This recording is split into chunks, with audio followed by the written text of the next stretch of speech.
వచ్చింది. మీరు అడుగుతారు అనుకోలే. LGBT Q plus community they say they are genuinely different from others. How do we accept them spiritually or as a person? Please teachers on this. అడుగుతాను. ఏదైనా తోటలో first దేవుడు ఎవరిని సృష్టించాడు? ఆదాం. ఆయనలోంచి ఎవరిని తెచ్చాడు? హవ్వ. యేసుప్రభు వాళ్ళిద్దరి గురించి ఏం చెప్పాడు? దేవుడు స్త్రీని గాను, చెప్పండి, పురుషుని గాను వారిని, దేవుడు స్త్రీని గాను పురుషుని గాను వారిని సృజించాను. దేవుడు ఎల్జీబీటీ క్యూ ప్లస్ గాను వారిని సృష్టించలేదు. మీకు అర్థమైందా? సమేత ఉంటే ఫైట్ చేస్తుంది. ఏమని? ఎల్జీబీటీ క్యూ కమ్యూనిటీ వాళ్ళు కూడా ఇది ఉంటాయని. నేను చెప్తాను, ఇది వాక్యానుసారం కాదు. LGBT Q plus community at any cost not biblical. వాక్యానుసారం కాదు.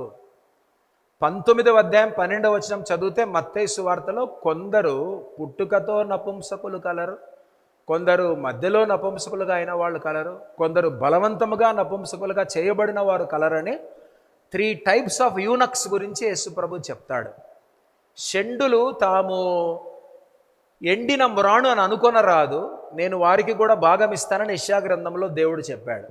వాళ్ళు అలాగున్నారంటే వారికి కూడా రక్షణ ఇస్తాడు, పరలోక రాజ్యంలో వారికి కూడా స్థానం ఇస్తాడు. నంబర్ 1. 8వ అధ్యాయం అపోస్తల కార్యముల గ్రంథంలో ఎవరండి ఉన్నారు? 8వ అధ్యాయంలో నపుంసకుడు ఉన్నాడు. ఎవరొచ్చి నపుంసకుడిని రక్షణలోకి నడిపించారు? వెరీ గుడ్, ఫిలిప్ వెళ్ళి రక్షణలోకి నడిపించాడు. నపుంసకుడు బ్యాప్టిజం తీసుకున్నాడా లేదా? తీసుకున్నాడు. దేవుడు యాక్సెప్ట్ చేశాడా లేదా? చేశాడు.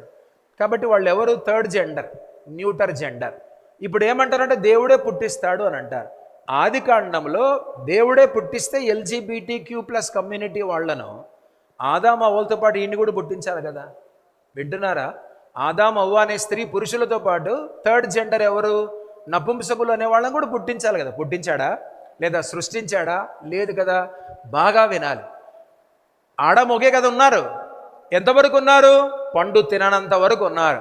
పండు తిన్న తర్వాత ఈ కమ్యూనిటీస్ అన్నీ కూడా పాపంలోంచి బయటికి వచ్చాయి. మీకు అర్థమైందా? So when God created human kind, he created only male and female. That's all. ఇవన్నీ ఆఫ్టర్ మాత్, అంటే పాపము అయిన తర్వాత ఇలాంటి జన్మలు అనేటువంటివి ఎత్తారు. అలాగా లేదా పుట్టారు, అది గుర్తుంచుకోవాలి. నెవర్దిలెస్ అయినప్పటికీ వీళ్ళు కూడా ఎంత ఇలాగనుకొని రకరకాల మనుషులు ఉన్నా నేను వాళ్ళ కోసం ప్రార్థన చేస్తాను రోజు. యేసుప్రభు అంటే వాళ్ళు కూడా రోజు చేస్తాను. యేసుప్రభు దగ్గరికి వచ్చి, యేసుప్రభు మమ్మల్ని కూడా స్వీకరించు అంటే బైబిల్ ఒకటే 8వ అధ్యాయం అపోస్తల కార్యం గ్రంథం వాళ్లకు రక్షణ ఇస్తాడు, వాళ్లకు భాగం ఇస్తాడని యెషయా గ్రంథంలో చెప్పాడు. కాబట్టి ప్రాబ్లమే లేదు. Please love them.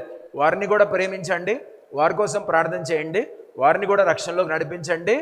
దేవుడు వాళ్ళ ఏమనుకోవద్దు, జెండర్ అనకూడదు, సెక్స్ మార్చేస్తాడు. ఆడ మగ కాకుండా 3వ జాతి కదా వాళ్ళది, అవునా? ఏమండి పలకరు? 3వ జాతి అయినా వాళ్ళది. సో వాళ్ళ ఆర్గన్స్ మారుస్తాడు. వినండి, మీరు వినండి. మీలాంటి ఒక యవనస్తుడు, సర్లేండి మిమ్మల్ని అనకూడదు, ఒక యవనస్తుడు పాస్టర్ గారి దగ్గరికి వెళ్ళాడు. నిజం జరిగిన సంగతి. పాస్టర్ గారి దగ్గరికి వెళ్ళి I have a crush on you అన్నాడు. క్రష్ అంటే తెలుసా? అమ్మాయిలకు అబ్బాయిలకు ఫీలింగ్ కలుగుతుంది కదా, అది I have a crush on you అని మొగోడు వెళ్ళి పాస్టర్ గారికి చెప్పాడు. అంటే ఈడు ఎవడు? ఈ మొగోడు ఎవరు? చెప్పండి, నవ్వకుండా చెప్పండి. మొగోడు ఎవరు? గే, లేదా ఏదో ప్రాబ్లం. సో వీడు వెళ్ళి పాస్టర్ గారి దగ్గరికి నాకు నీతో చేయాలని ఉంది, నాకు నువ్వు కావాలని పాస్టర్ గారు బలవంతం చేశారు.